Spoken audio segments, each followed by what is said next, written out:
Hi, my name's Josh, and today I'll be talking about the Armstrong Luxe plank.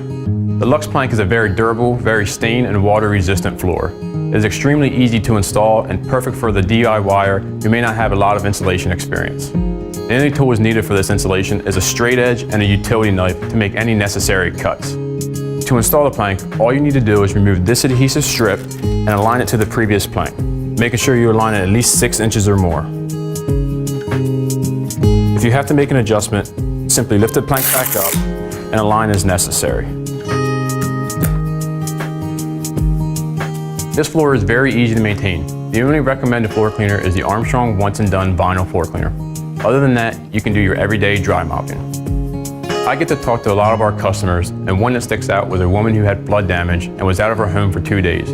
When she returned, she was surprised to see that her floor looked as good as it did when it was first installed. This goes to show how water resistant this floor really is. If a plank was to curl up or you need to do a replacement plank, you can use a heat gun or blow dryer to loosen up the adhesive strips and place a new plank in its place. You can also re-roll the plank to bond it back down. Thanks for listening about the Luxe plank from Armstrong.